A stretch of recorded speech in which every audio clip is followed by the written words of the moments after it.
غور و فکر ہو رہا ہے کہ ہم میں بھی اگر کسی سٹیج کے اوپر ضرورت پڑتی ہے تو بوسٹر ڈوز جو ہے وہ پاکستان میں بھی استعمال کی جائے. اس کے لیے نادرا کا جو فارم ہے جس میں ایک تیسرا خانہ تیسری ڈوز کا ویکسینیشن سرٹیفکیٹ میں وہ بھی بنایا جا رہا ہے. تو اور اس کے علاوہ جتنی ریسرچز ہو رہی ہیں کہ کون سی ویکسین کس کے لیے افیکٹو ہے, کون سی کس قسم کے لوگوں کے لیے, بوڑھوں کے لیے کون سی افیکٹو ہے, جو امیونو کمپرومائزڈ ہیں یا جو کڈنی ڈیزیز کے پیشنٹس ہیں, جو لیور ڈیزیز کے پیشنٹس ہیں, ان کے لیے کون سی سوٹیبل ہے, ینگر ایج کے لیے کون سی سوٹیبل ہے, جو ہماری پریگننٹ مائیں جو ہیں ان کے لیے کون سی سوٹیبل ہے. تو یہ جتنی بھی ریسرچز دنیا میں ہو رہی ہیں وہ پاکستان میں ان کو اسٹڈی بھی کیا جا رہا ہے اور ان کو اپلائی بھی کیا جا رہا ہے. نوشین وزیر صاحب پنجاب یاسمین راشد بتاتی ہیں کہ اسپتالوں میں داخل 88% جو مریض ہیں وہ ایسے ہیں جنہوں نے ویکسین لگوائی نہیں تھی. تو عوام کو ویکسین لگوانے کے لیے قائل کرنا کے لیے ابھی حکام کو کتنا مشکل, مطلب یہ ٹاسک کتنا مشکل کیوں لگ رہا ہے, ابھی تک کیوں نہیں قائل کر سکے عوام کو؟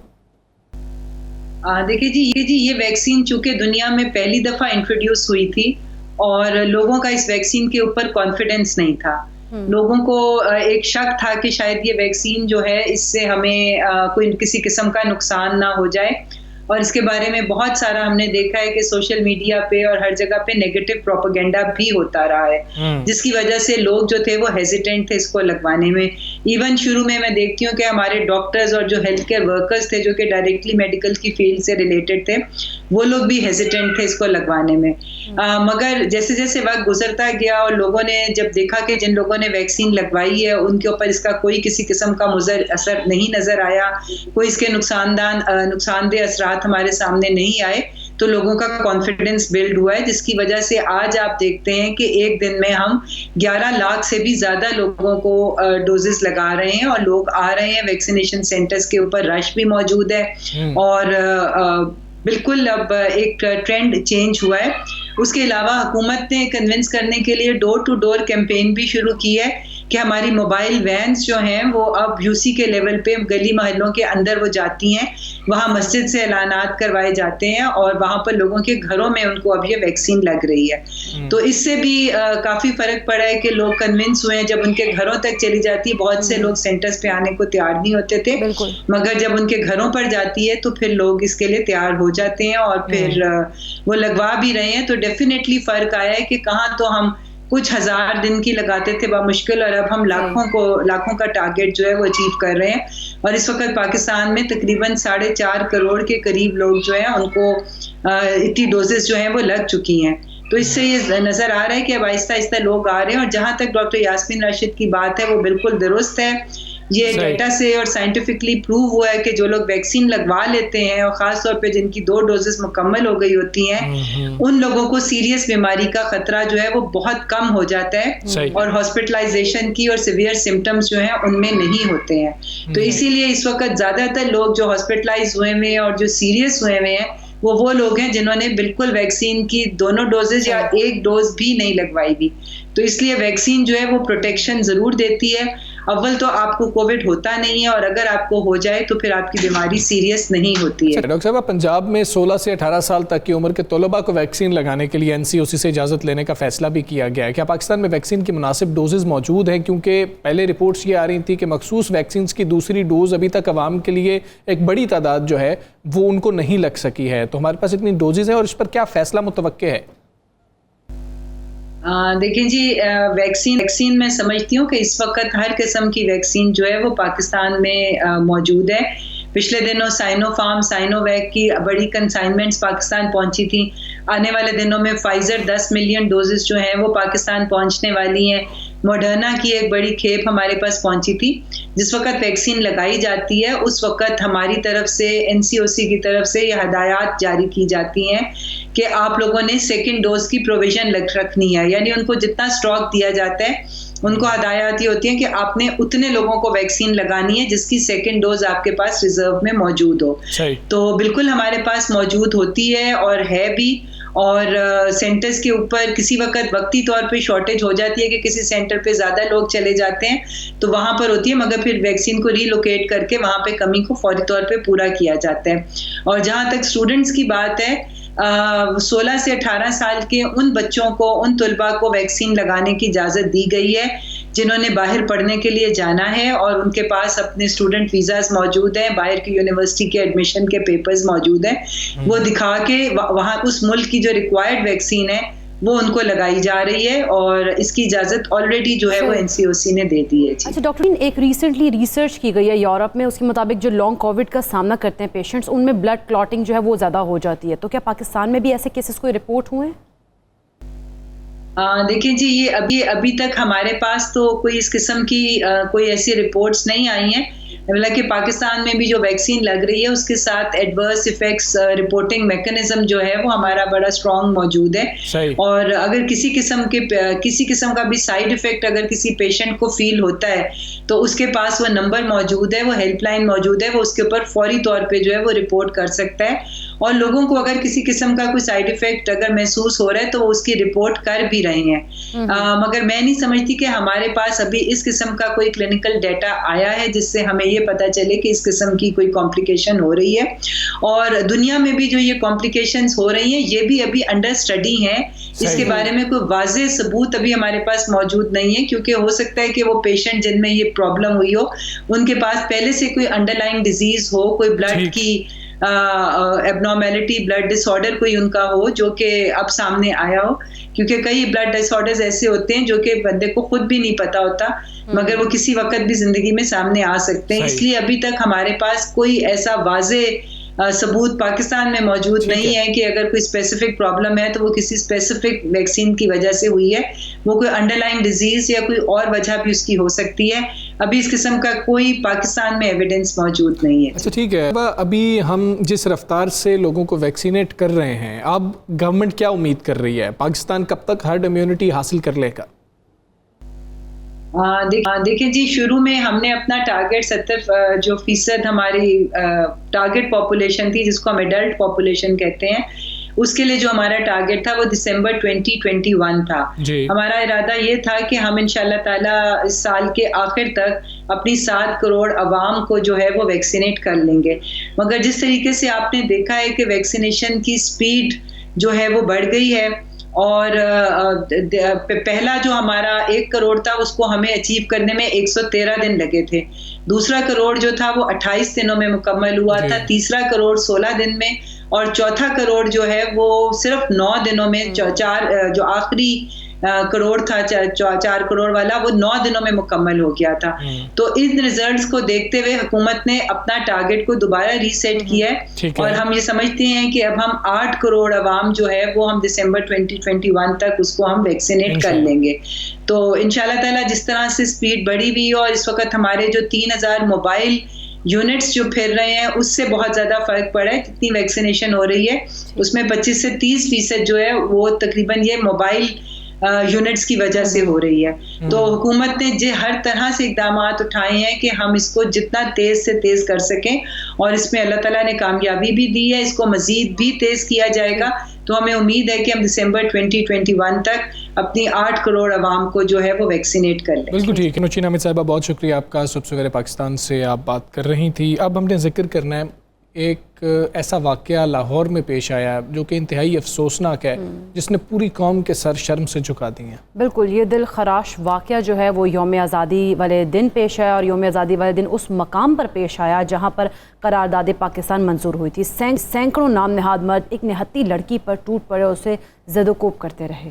اچھا, خاتون اس دوران مدد کے لیے چیختی چلاتی رہیں, مگر انسانی لبادہ اوڑے درندوں کے ضمیر مر چکے تھے. وہ آپ ویڈیوز دیکھیں تو آپ مطلب بڑا جگر چاہیے اس مطلب ویڈیوز کو ان کو دیکھنے کے لیے. وہ ویڈیوز ایسی ہیں کہ ہم آپ کو دکھا بھی نہیں سکتے ہیں, پھر بھی نہیں دیکھی جاتی ہیں. جس طرح کی وہ دلخراش ویڈیو سامنے آئی ہیں, مطلب اتنی زیادہ وہ بری صورتحال تھی, ہوس چھلک رہی تھی ان کی نگاہوں سے, اگر یہ کہا جائے تو غلط نہیں ہوگا. متاثرہ لڑکی اپنے ساتھ پیش آنے والے واقعے کی تفصیل بیان کرتے ہوئے جذبات پر قابو نہ رکھ سکی اور پھوٹ پھوٹ کر رو پڑی. اور یہ کیسے نہ ہوتا، مطلب کہ اتنا دردناک واقعہ پیش آیا، واقعے کی جب ویڈیو منظر عام پر آنے کے بعد ملک بھر میں غم و غصے کا اظہار کیا جا رہا ہے۔ بالکل، اور حکومت کو بھی پھر ہوش آ گیا، اور ہمیشہ کی طرح ظلم ہونے کے بعد ہم نے دیکھا کہ قانون پھر حرکت میں آیا اور 400 شیطانوں کے خلاف جو ہے وہ مقدمہ درج کر لیا گیا ہے۔ وزیر اعظم عمران خان نے واقعے کا نوٹس بھی لیا ہے۔ اچھا، ملزمان کو فوری گرفتار کرنے کا وزیر اعظم صاحب نے حکم بھی دیا، اپوزیشن رہنما بھی واقعے پر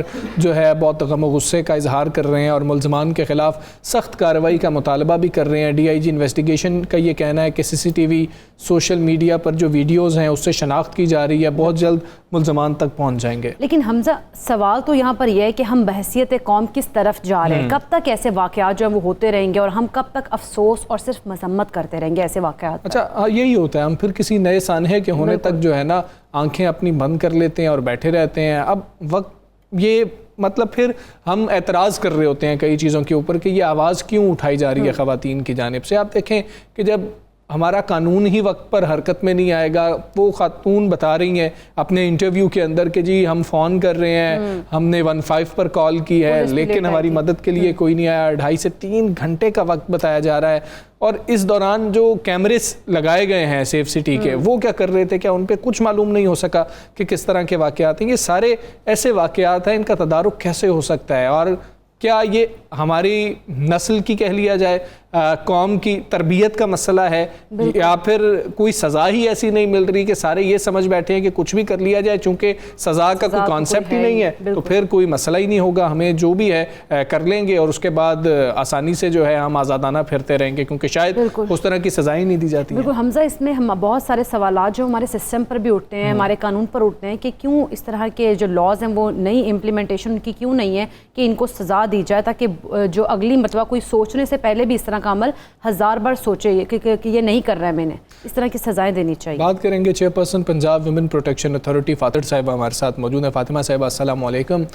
گریٹر اقبال پارک میں جو واقعہ ہوا اس کی جتنی مذمت کی جائے وہ کم ہے، لیکن ہم لوگ تو مذمت کر سکتے ہیں، حکومت کا کام صرف مذمت کرنا نہیں ہے۔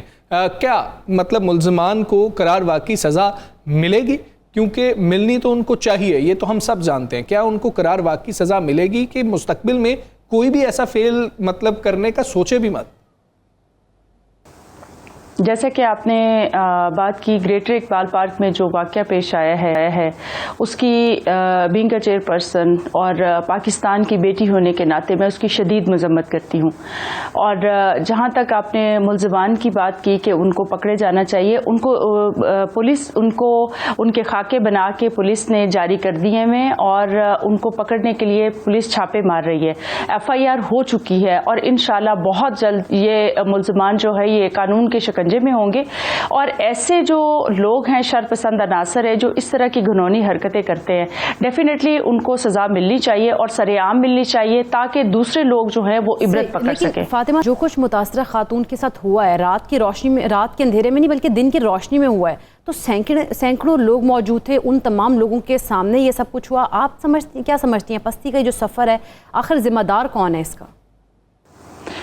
دیکھیں، ہم صرف ایک بات پہ نہیں جاتے کہ کچھ لوگوں نے اس بچی کے ساتھ زیادتی کی۔ بینگ اے نیشن میں یہ سمجھتی ہوں کہ ہمیں اپنی جو جنریشن ہے اس کو بہت زیادہ اس بات کو سوچنے کی ضرورت ہے کہ ہماری نیشن کس سائڈ پہ جا رہی ہے، اور پیرنٹس کو بھی اپنے بچوں کو یہ سمجھانا چاہیے کہ کسی کی ماں، بہن یا بیٹی جو ہے اگر وہ باہر ہے یا کسی کام کی وجہ سے وہ باہر گئی ہے تو آپ اس کے ساتھ اس طرح کر رہے ہیں تو آپ کی ماں، بہن اور بیٹی بھی گھر پہ ہیں۔ یہ جو اقدار تھی ہماری فیملیوں میں اور ہمارے بڑے ہمیں بتاتے تھے، شاید یہ ہوا ہے کہ وقت کے ساتھ ساتھ یہ چیزیں کم ہو گئی ہیں اور ہم نے اپنے بچوں کو ان کی تربیت جو ہے اس پہ زور کم دیا ہے، صرف یہ کیا ہے کہ ان کو جو بھی پڑھا لیا دیا جائے، لکھا دیا جائے، لیکن ان کی تربیت پہ زور نہیں دیا جا رہا۔ کیونکہ پہلے یہ مطلب دیکھا جاتا تھا کہ کہا جاتا تھا، ہم جیسے سنتے تھے کہ ایک گاؤں کی بیٹی پورے گاؤں کی بیٹی ہے، ایک انسان کی جو بیٹی ہے وہ پورے گاؤں کی بیٹی ہے۔ لوگوں کی عزت، دوسرے کی عزت کو اپنی عزت سمجھا جاتا تھا۔ اب ایسا کیوں ہونے لگ پڑا ہے؟ یا تو ہماری کہیں نہ کہیں تعلیم اور تربیت میں ڈیفینیٹلی کمی ہو رہی ہے جس وجہ سے یہ واقعات ہو رہے ہیں، اور یہ نہیں ہونے چاہیے.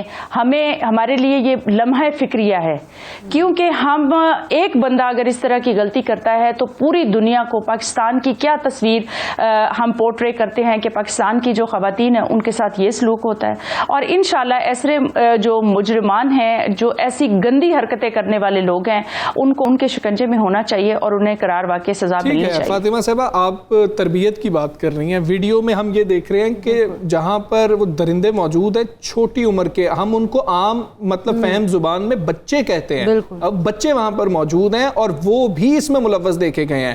تو والدین کی طرف سے یا معاشرے کی طرف سے کیا تربیت ہو رہی ہے؟ اس پر تو سوالات اٹھ ہی رہے ہیں، لیکن جب تربیت یہ ہو رہی ہے، حکومت کی ذمہ داری تو بہت بڑھ جاتی ہے. ہمیں ڈیٹرنسی نظر نہیں آ رہی ہے ریاستی سطح پر ہوتی ہوئی کہ لوگ شاید گھبراتے ہی نہیں ہیں ایسے واقعات سے، ایسے جرم کرتے ہوئے.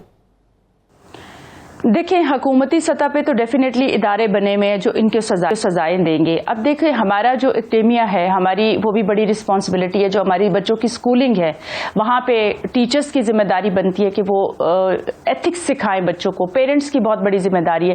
دوسرا یہ کہ جو جہاں پہ یہ موبائل آ گیا ہے، پیرنٹس اپنا باپ اپنا فون استعمال کر رہے ہیں، ماں اپنا کر رہی ہے، بچے اپنے کر رہے ہیں. اس کی بجائے اپنے بچوں کے ساتھ بیٹھے، ان کے ساتھ ٹائم سپینڈ کریں، انہیں بتائیں اچھا کیا ہے، برا کیا ہے، آپ کو کیا کرنا چاہیے، کیا نہیں کرنا چاہیے.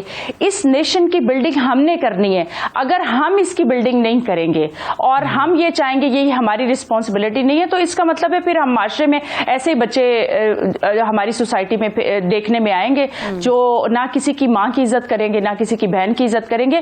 تو یہ انڈیویجول میری یا آپ کی ذمہ داری نہیں ہے، یہ ہم سب کی being a society, parents, academia, media, سب کی ذمہ داری بنتی ہے کہ ہم اگر چاہتے ہیں کہ ہماری نیشن جو ہے وہ صحیح راستے پہ صحیح طریقے سے چلے تو اس کی تربیت اپنی اپنی جگہ پہ ہمیں حصہ ڈالنا ہوگا، ان کی تربیت کرنی ہوگی تاکہ اس طرح کے نیکسٹ ٹائم اس طرح کے انسیڈنٹ ہمیں فیس نہ کرنے پڑیں. یہ جس طرح آپ نے بھی کہا ہے کہ یہ ہم سب کی ذمہ داری ہے، لیکن کیا آپ کی متاثرہ خاتون سے اس پر بات چیت ہوئی، آپ نے ان سے رابطہ کیا، اور ویمن پروٹیکشن اتھارٹی پنجاب کی جانب سے متاثرہ خاتون کو کیس میں کیا مدد فراہم کی جائے گی؟ اس بارے بھی تھوڑا بتا دیجیے گا. اور کیونکہ بطور chairperson women protection authority Punjab آپ اس کیس کو کس طرح سے ہینڈل کر رہی ہیں، دیکھ رہی ہیں؟ میرے ان سے ٹیلی فونک گفتگو ہوئی ہے اور انشاءاللہ وزیر اعلیٰ سردار عثمان بزدار کی ہدایت میں ہم جو بھی لیگل سپورٹ اس کی کر سکتے ہوئے کریں گے. وہ ہماری قوم کی بیٹی ہے اور ہم اس کے ساتھ ہیں، ہماری ساری ہمدردیاں اس کے ساتھ ہے. پنجاب وومن پروٹیکشن اتھارٹی اس کیس کو خود دیکھ رہی ہے اور پولیس کے ساتھ بھی مل کے ہم مجرمان کو پکڑنے کے لیے بھی پولیس بہت زیادہ اسٹرگل کر رہی ہے اور ویری سون ہم ان کو پکڑ بھی لیں گے اور انشاءاللہ ہم بچی کو انصاف دلائیں گے اور ہم اس کے ساتھ کھڑے ہیں. فاطمہ سے کیسے دعویٰ کریں گی مطلب بطور chairperson women protection authority Punjab کے اس کیس کو مثال بنایا جائے گا تاکہ آنے والے وقت میں کوئی بھی بچی، کوئی لڑکی، کوئی عورت گھر سے نکلتے ہوئے ڈر اور خوف میں مبتلا نہیں ہوگی؟ دیکھیے جی، ہمارے پرائم منسٹر کے ویژن کے مطابق یہ مدینہ کی ریاست ہے اور اگر اس نے مدینہ کی ریاست بننا ہے تو یہاں پہ ساروں کے رائٹس ایکول ہیں، چاہے کوئی مرد ہے چاہے کوئی عورت ہے. مرد کو کوئی کھلی چھٹی نہیں دے سکتا کہ وہ جو مرضی چاہے کرتا پھرے، چونکہ ہماری ماؤں بہنوں نے، ہم نے خود باہر بھی نکلنا ہے، ہم نے کام بھی کرنے، اپنی زندگی کے معاملات بھی دیکھنے ہیں. تو ہم کسی کو یہ اجازت ہرگز نہیں دے سکتے کہ وہ ہماری ماں، بہن یا بیٹی کی طرف آنکھ اٹھا کے بھی آنکھ اٹھا کے بھی دیکھے. اور اس مدینے کی ریاست میں ہم اگر رہنا چاہتے ہیں تو ہمیں اپنی خاتون کو پیسفل سوسائٹی پرووائڈ کرنی پڑے گی اور انشاءاللہ ہم کریں گے کیونکہ پرائم منسٹر کا ویژن ہے اور وزیر اعلیٰ سردار عثمان بزدار کی ڈائریکشن میں ہمارے ادارے بہت بہتر کام کر رہے ہیں. اس طرح کے انسیڈنٹ کو ہم اگر مثال بنائیں گے تو ڈیفینیٹلی آئندہ اس طرح کے کوئی بھی کلپریٹ اس طرح کے گھنونی بات کرنے سے، جرم کرنے سے پہلے 10 دفعہ سوچیں گے. اور اگر being a society, being academia, parents سارے اپنی ذمہ داری پوری طرح سے نبھائیں تو میرا خیال ہے یہ انسیڈنٹ نہیں ہوئیں گے انشاءاللہ. ٹھیک ہے فاطمہ صاحبہ، بہت شکریہ آپ کا. سویرے پاکستان سے آپ بات کر رہی تھیں. امید کرتے ہیں کہ جو آپ کہہ رہی ہیں کہ اس کو ایک مثالی کیس بنایا جائے گا، اس کو واقعی طور پر مثالی کیس بنایا بھی جائے. اور دوسرا، سوشل میڈیا پر جو ایک بحث شروع ہو گئی ہے اس کے لیے کیا لفظ استعمال کیا جائے کہ جی خاتون وہاں پر گئی کیوں تھی، خاتون ٹک ٹاکر تھی، یہ تھا وہ تھا، جو بھی تھا، جو بھی حالات تھے، یہ آپ کیسے کہہ سکتے ہیں؟ یہ پھر ہم وکٹم بلیمنگ کی طرف جو ہے نا چل دوڑتے ہیں، ہم کہتے ہیں کہ جی کہ نہیں بھائی یہ وہاں پر گئے کیوں تھے؟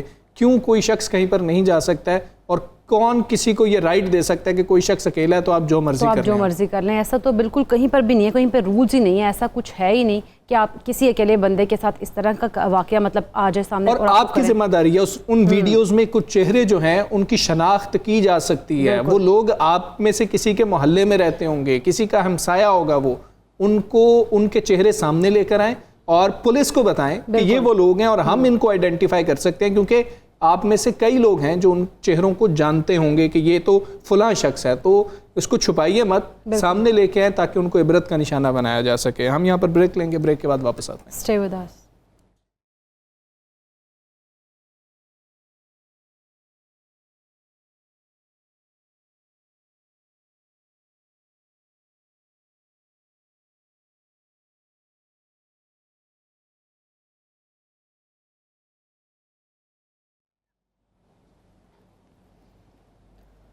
ویلکم بیک ٹو صبح سویرے پاکستان. ناظرین، بات کریں گے افغانستان کے معاملے کی. تو افغانستان کا کنٹرول جو ہے سنبھالنے کے بعد طالبان نے حکومت سازی کی جانب قدم بڑھا دیے. حقانی نیٹ ورک کے اہم رہنما انس حقانی کی سربراہی میں طالبان کے وفد نے سابق چیف ایگزیکٹو عبداللہ اور سابق صدر حامد کرزئی سے اہم ملاقاتیں کی ہیں. ہاں جی، ملاقات کے دوران افغانستان کی جو موجودہ صورتحال ہے اور عبوری حکومت کے قیام پر تبادلہ خیال کیا گیا. انس حقانی نے سربراہ حزب اسلامی گلبدین حکمتیار سے بھی ملاقات کی ہے، جبکہ دوسری جانب متحدہ عرب امارات نے اب یہ تصدیق کر دی ہے، جو کہ بہت اہم خبر ہے، کہ افغانستان کے صدر اشرف غنی ان کے مہمان ہیں. انہیں اہل خانہ سمیت انسانی ہمدردی کی بنیاد پر ہمارا میں خوش آمدید کہا گیا. بالکل. ادھر پاکستانی حکومت کی اگر بات کریں تو افغانستان کی تیزی سے بدلتی جو صورتحال ہے اس پر گہری نظر رکھے ہوئے ہے. اور وفاقی وزیر داخلہ شیخ رشید نے بھارتی میڈیا کی خبروں کی تردید کی ہے اور کہا ہے کہ پاکستان میں کوئی افغان مہاجر نہیں آ رہا ہے. اچھا، انہوں نے یہ بھی کہا کہ دنیا نے ہمیں قربانی کا بکرا بنانے کی کوشش کی، لیکن دنیا جو ہے وہ ناکام رہی ہے. وہ اسلام آباد میں پریس کانفرنس کر رہے تھے، انہوں نے کہا کہ ہر کرپٹ آدمی کی سرشت میں ہے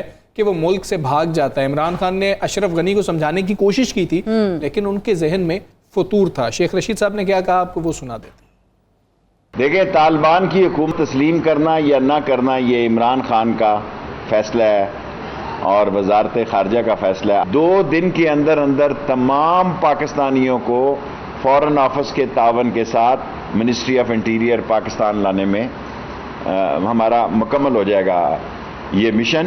پاکستان نے امریکن اور طالبان کو ٹیبل پر لانے کے لیے بڑا کلیدی کردار ادا کیا، ایک ٹیبل پر لانے کے لیے. اور یہ پاکستان ہی تھا جس کی تاریخ، جس کی خدمات امن کے لیے سنہری حروف میں لکھی جائیں گی. ایک مستحکم افغانستان، پرامن افغانستان، ایک پرسکون پاکستان کے لیے بھی اتنا ہی ضروری ہے جتنا افغانستان کے لیے ہے. شیخ رشید صاحب کی گفتگو آپ نے سنی. ناظرین، دوسری جانب اگر امریکہ کی بات کریں تو امریکہ نے افغان حکومت کے 9 ارب 50 کروڑ ڈالرز کی مالیت کے اکاؤنٹس جو ہیں وہ منجمد کر دیے ہیں. اور امریکی محکمہ خارجہ کے ترجمان کا کہنا ہے کہ طالبان کی باتوں پر یقین نہیں، جو کہہ رہے ہیں اس پر عمل کب تک ہوتا ہے یہ دیکھیں گے. بالکل، یہ ان کی جانب سے کہا گیا ہے کہ جی کہ ہمیں ابھی پورا یقین نہیں ہے جو طالبان کہہ رہے ہیں کیا ویسا ہی ہوگا یا پھر بعد میں جا کر طالبان کی کوئی پالیسی بدل جائے گی یا بیانات بدل جائیں گے. تو ابھی ہم دیکھ رہے ہیں کہ واقعی ایسا ہونے جا رہا ہے یا نہیں ہونے جا رہا. ہم تمام صورتحال پر بات کریں گے. ماہر بین الاقوامی امور عادل نجم صاحب موجود ہے. عادل نجم صاحب السلام علیکم. سر، افغانستان میں طالبان کے ٹیک اوور کے بعد پاکستان سمیت کئی ممالک ابھی تک محتاط رویہ اپنائے ہوئے ہیں. موجودہ صورتحال میں طالبان امن کی ضمانت تو دے رہے ہیں، پھر ان کی حکومت کو تسلیم کرنے میں بڑے ممالک کو کیا مشکلات درپیش آ رہی ہیں؟ نہیں، میرے خیال میں صحیح کر رہے ہیں. پاکستان کو بھی جلدی نہیں کرنی چاہیے اور کسی اور کو بھی نہیں کرنی چاہیے. دیکھیں، بہت بڑی تبدیلی ہے اور طالبان کی ایک تاریخ ہے. یقیناً انہوں نے اس وقت جو باتیں کی ہیں وہ تو ایسا لگ رہا ہے کہ اس میں کوئی تبدیلی ہے، لیکن تبدیلی تو عمل سے ثابت ہوتی ہے نا. تو کوئی جلدی نہیں ہے کہ سارے جو ہیں وہ ایک کے پیچھے لائن لگا دیں کہ جناب ہم آپ کو تسلیم کر رہے ہیں. اور ابھی تک تو تسلیم کرنے کو کچھ ہے بھی نہیں. لیکن کابل میں تو کوئی حکومت ہے ہی نہیں. ایک گروہ ہے طالبان جنہوں نے قبضہ کر لیا. اب وہ حکومت بنائیں گے, اس حکومت کی کیا شکل ہوگی, اس حکومت کی عالمی جو سسٹم ہے اس کے ساتھ کیا حیثیت ہوگی, ان کے کیا کارکردگی ہوگی, اس کے بیسس پہ تمام دنیا کو اور پاکستان کو بھی. تو میرے خیال میں کوئی جلدی نہیں کرنی چاہیے, اور بلکہ جلدی کرنا جو ہے وہ بہت نقصان کی بات ہوگی. ہمیں انتظار کرنا چاہیے یہ دیکھنے کو کہ جو گفتگو طالبان کی طرف سے آ رہی ہے اس میں کتنی صداقت ہے, ان کے عمل سے اس سے کیا ثابت ہوتا ہے. کیونکہ ہمارے پاس تو صرف ایک تاریخ ہے. تاریخ وہ ہے کہ جب ان کی پہلی حکومت تھی, تاریخ وہ ہے کہ جو ان کی دوسری جنگی کارروائی ہے. اس تاریخ کی بنا پہ تو تسلیم کرنا کسی بھی ملک کے لیے بڑا مشکل ہوگا. میرے خیال میں اس میں کوئی کنسپریسی نہیں ہے, ہونا ہی ایسا چاہیے. اور طالبان اپنا وقت لے رہے ہیں, وہ حکومت بنائیں گے جب حکومت کی شکل نظر آئے گی, حکومت ہوگی کوئی جس کو تسلیم یا نہ تسلیم کیا جائے, تب ملکوں کو اس پہ فیصلہ کرنا چاہیے. کا ایک بار پھر افغانستان میں اسلامی شریعہ کا نفاذ اس کا اعلان کیا, پھر خواتین کو کام کی آزادی دینا, اور پھر سب کے لیے عام معافی کا اعلان. آپ سمجھتے ہیں یہ واقعی بدلے و طالبان ہے, یا پھر جس طرح سے طالبان ترجمان نے پریس کانفرنس کی ہے افغانستان کے مستقبل کے حوالے سے ہمیں تمام چیزیں کس طرف اشارہ دیتی ہیں؟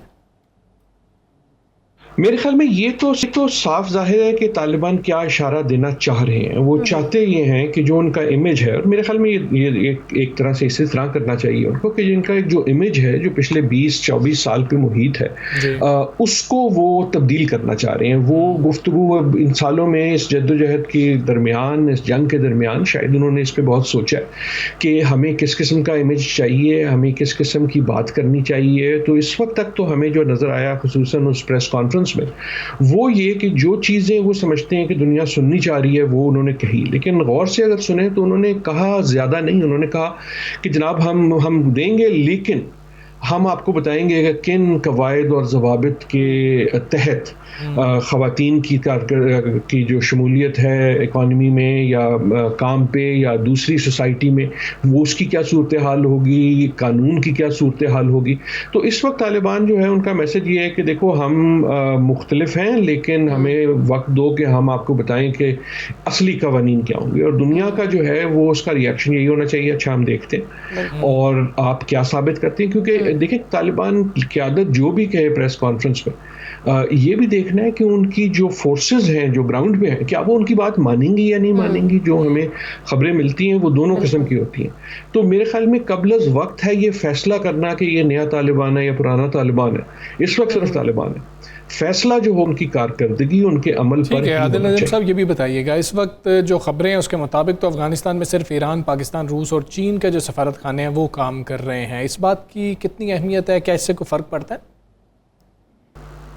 میرے خیال میں اہمیت ہے اور یہ ایک اپرچونٹی بھی ہے خصوصاً پاکستان کے لیے. دیکھیں اس وقت جو ہے بہت ہی ایک کیوس کی صورتحال ہے, تشویش کی صورتحال ہے. 2-3 دن پہلے تو بہت ہی زیادہ تھی جب ہم نے وہ نظارے دیکھے جو ایئرپورٹ پہ تھے, اور بہت سی ایمبیسیز جو ہیں جیسے آپ نے کہا وہ اب وہاں موجود نہیں ہے. افغانستان میں بہت سے غیر ملکی افراد بھی ہیں, جس میں جرنلسٹ بھی ہیں, جس میں NGO والے بھی ہوں گے, جس میں دوسرے کام کرنے والے اکانومی کے ساتھ بھی ہوں گے. ان کی جو فکر ہے وہ بھی بڑھ جائے گی. تو اس موقع پہ میرے خیال میں پاکستان جس کی ایمبیسی وہاں موجود ہے اس کے پاس ایک اپرچونٹی ہے کہ وہ دنیا کو یہ باور کرائے, وہ دنیا کو ظاہر کرے کہ جناب ہم عالمی دنیا کے ساتھ کھڑے ہیں, ہم آپ کی مدد کے لیے کھڑے ہیں. اگر کوئی اسٹرینڈڈ ہے تو ہم اس کی مدد کرتے ہیں, ہمارا بارڈر آپ کے ساتھ ہے تاکہ آپ ملک سے اگر نکلنا چاہتے ہیں تو نکل سکیں, اگر اس میں آپ آنا چاہتے ہیں تو آ سکیں. تو یہ ساری کارروائی ایک طرح سے ایک یہ اپرچونٹی ہے. یہ اپرچونٹی ہے کہ پاکستان کو جو کبھی کبھار سائیڈ لائن کر دیا جاتا ہے عالمی دنیا سے, اس امیج کو تبدیل کرنے کی ایک اچھا عادل نجم صاحب, امریکہ کی طرف سے افغانستان کے $9.5 ارب کے ریزرو منجمد کر لیے گئے ہیں. اس کے بعد آپ کے سمجھتے طالبان کو معاشی چیلنج کا بھی سامنا کرنا پڑے گا, اور ایسے میں آپ کو طالبان کا معاشی ماڈل کیا نظر آ رہا ہے؟ بہت اچھا سوال ہے, بہت اچھا سوال ہے کہ دیکھیں ہم عموماً دنیا جو ہے وہ طالبان کی گورننس ماڈل کی بات کرتی ہے, ان کی کوئی ریلیجس ویوز کی بات کرتی ہے, ان کے معاشی ماڈل کے بارے میں بڑی کم بات ہوتی ہے. اور جو ان کا پریویس اسٹنٹ تھا جب وہ پہلے حکومت میں تھے 19 سال پہلے تک, تو اس میں بھی ہمیں کوئی یہ صاف نظر نہیں آیا کہ ان کا ماڈل کیا ہے. ایک طرح سے ان کا ماڈل اس وقت یہ تھا کہ ہم باقی دنیا سے کٹے ہوئے ہیں اور ہم خوش ہیں, ہم ملنا بھی نہیں چاہتے, ہم دنیا کی معیشت میں زیادہ جو ہے اس سے پنگا کرنا بھی نہیں چاہتے.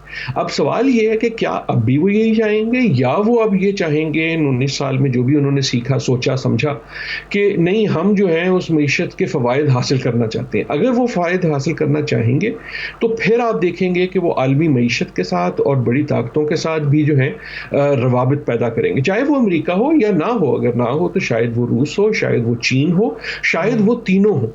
تو یہ بھی دیکھنے والی بات ہے کہ طالبان کا کیا اقتصادی ماڈل ہے کیا, لیکن یہ جو ماڈل ہے یہ ان کے لیے ضروری بھی ہو جائے گا, کیونکہ اب تک جو انہوں نے کہا ہے کہ ہم ایمنسٹی بھی دیتے ہیں اور سب کو ساتھ لے کے رکھیں گے, تو لوگوں کی ضروریات ہوتی ہیں. آپ نے ڈبل روٹی کھانی ہوتی ہے, روٹی کھانی ہوتی ہے, انڈے کھانے ہوتے ہیں, آپ نے بازار سے کوئی چیز لانی ہوتی ہے, کپڑے لانے ہوتے ہیں. اس وقت تک تو ایک طرح سے جو افغانستان کی اکانومی تھی وہ ڈپینڈنٹ ہو گئی تھی باہر کی چیزوں پہ, امداد پہ اور دوسری پہ, تو وہ اس کو کیسے تبدیل کریں گے. لیکن میرا نہیں خیال کہ امریکہ کے پاس کوئی بہت بڑا لیوریج ہے کہ کیونکہ انہوں نے وہ فریز کر دیا تو طالبان ایک دم کہیں گے یس سر. ایسا نہیں ہوگا, کیونکہ طالبان کے لیے ابھی تک بھی ان چیزوں کی اتنی اہمیت نہیں ہے جتنی ایک اسٹیبلشڈ اکانومی کی ہوتی ہے. عادل نجم صاحب یہ بھی بتائیے گا, اشرف غنی کے اچانک فرار ہو جانے, پھر عرب ممالک کی اس پہ خاموشی, پھر امارات کی جانب سے یہ کہہ دینا کہ ہم نے انسانی ہمدردی کی بنیاد پر جو ہے ان کو آنے کی اجازت دی ہے, اس کے پیچھے آپ کو کیا حکمت عملی نظر آ رہی ہے؟ اور پھر اہم چیز یہ بھی ہے کہ خطے میں یہ کہا جا رہا ہے کہ بھارت اور امریکہ کا جو کردار ہے وہ محدود ہو رہا ہے, یا پھر آپ سمجھتے ہیں کہ معاملہ کچھ اور ہے, اندرون خانہ کوئی کھچڑی بھی پک رہی ہے؟ جی دیکھیں, میرے خیال میں عرب ممالک کی خاموشی میں کچھ زیادہ ہمیں ریڈ نہیں کرنا چاہیے. میرے خیال میں وہ اس میں کوئی اندر کی کہانی کوئی نہیں ہے. ان کی ایک سیاسی روایت ہے کہ وہ خاموش رہتے ہیں اس قسم کی باتوں پہ انٹل ان کو پتا ہو کہ انہوں نے کرنا کیا. اور جیسے ہم نے بھی پہلے بات کی, میرے خیال میں تمام ملکوں کو اس وقت جو ہے صبر کرنا چاہیے اور دیکھنا چاہیے کہ یہ اونٹ کس کروٹ بیٹھتا ہے. تو میرے خیال میں عرب ممالک تو وہی کر رہے ہیں. غنی صاحب کا مسئلہ فرق ہے. غنی صاحب جو ہے ایک طرح سے بڑے ایک سینٹرل پلیئر تھے جو جب غائب ہوئے, جس طریقے سے غائب ہوئے, اس کی وجہ سے جو انہوں نے گڈ ول لوز کی افغانستان میں, بلکہ پہلے ہی لوز کر چکے تھے کہ ان کی اپنی جو حکومت تھی وہ ان کے ساتھ نہیں تھی, ان کی اپنی جو فوج تھی وہ ان کے ساتھ نہیں تھی. تو ان کا اس انداز میں غائب ہو جانا جو ہے وہ میرے خیال میں افغانستان کی تاریخ میں ایک بہت بڑا ایک یاد رکھا جائے گا, اور نیگیٹو طریقے سے یاد رکھا جائے گا. اور ایک طرح سے غنی صاحب کی اب لیگیسی جو ہے, جو کچھ انہوں نے کیا یا نہیں کیا اپنی حکومت میں, لیکن جو چیز یاد رکھی جائے گی وہ ان کے افغانستان سے نکلنے کا یا بھاگنے کا جو طریقہ واردات تھا وہ ہے. جہاں تک کھچڑی کی بات ہے, میرا اپنا یہ خیال ہے کھچڑی چٹی کوئی نہیں پکڑی, اور خصوصاً امریکہ میں نہیں پکڑی. امریکہ اس وقت جو ہے وہ بنترایا ہوا ہے, اس کی اپنی سیاست کے بہت مسئلے ہیں. اس وقت وہ خود شوق میں ہے, سکتے میں ہے, سوگ میں ہے, کیونکہ اس کو یہ نہیں سمجھ آ رہا کہ یہ ہوا کیا ہے. ہوا کا یہ مطلب نہیں ہے کہ طالبان کیوں آ گئے, یہ تو ہر ایک کو پتا تھا کہ اینڈ گیم جو ہے وہ یہی ہوگی. ایک طرح سے امریکہ نے ہی دوحہ میں ان سے بات کی, تو یہ ظاہر تھا, لیکن یہ ظاہر نہیں تھا کہ اتنی تیزی سے ہوگا, یہ ظاہر نہیں تھا کہ کس طرح ہوگا, یہ ظاہر نہیں تھا کہ جو 19 سال کی انویسٹمنٹ ہے, چاہے وہ پیسے کی ہو, چاہے وہ فوج کی ہو, چاہے وہ ٹریننگ کی ہو, چاہے وہ نظریے کی ہو, وہ ایک دم ٹھا کر کے گر جائے گی. تو امریکہ کا وہ سکتا ہے. اور میرے خیال میں یہ جو کئی بار لوگ کہتے ہیں کہ یار اندر کی بات جو ہے نا بڑی کمپلیکس ہے اور یہ بہت ہی لمبی چال ہے, میرے خیال میں اس وقت جو ہے وہ امریکہ ایسا, یہ وہ امریکہ نہیں ہے جو لمبی چالیں سوچ بھی سکے. کھیلنے کی بات تو دور تک ہے, خصوصاً افغانستان کے سلسلے میں. کچھ عرصے بعد جیسے امریکہ سوچے گا, اس کو یقیناً یہ سوچنا ہوگا کہ ہمارا افغانستان میں کیا پالیسی ہوگی, ہم کس طرح وہاں موجود رہیں کسی نہ کسی طریقے سے, کیونکہ چین بھی ہے اور روس بھی ہے. لیکن حال میں کھچڑ شچڑی کوئی نہیں پکڑی. بالکل ٹھیک ہے عادل نجم صاحب, بہت شکریہ آپ کا. صبح سویرے پاکستان سے آپ بات کر رہے تھے, اور ان کا یہ کہنا ہے, ان کا تجزیہ یہ ہے کہ کوئی کھچڑی نہیں پک رہی ہے اور امریکہ بھی اس سچویشن میں بھی نہیں ہے. تو جو معاملہ ہو رہا ہے وہ کوئی ایسا نہیں ہے کہ اس کو دوسری نگاہ سے دیکھا جائے, لیکن جو معاشی چیلنجز ہوں گے وہ یقیناً طالبان کو ہوں گے, اور ابھی جو پاکستان کی پالیسی ہے وہ بالکل درست ہے. خیر آگے بڑھیں گے, بات کریں گے الحرام کے حوالے سے, یوم عاشور کے حوالے سے. پنجاب سیف سٹیز اتھارٹی میں محرم الحرام کی سیکیورٹی کے لیے خصوصی طور پر انتظامات کیے گئے. بالکل ایسے ہی. اگر بات کی جائے جلوسوں کی, مجالس کی, سینکڑوں کیمرہ سے 24 گھنٹے مانیٹرنگ کی جا رہی ہے. تمام ضروری پوائنٹس کو جو ہے انہوں نے پورٹیبل کیمراز کے ذریعے بھی کور کیا ہے. اور اس کے علاوہ اگر بات کریں جلوسوں کے راستوں کی, تو ادھر بھی اتھارٹی کی جو موبائل کمانڈ وہیکل ہے اس سے مانیٹرنگ جو ہے اس کی جا رہی ہے. اچھا, اگر ہم بات کریں تو سگنلز نہیں آ رہے ہیں, اور مختلف شہروں میں جو ہیں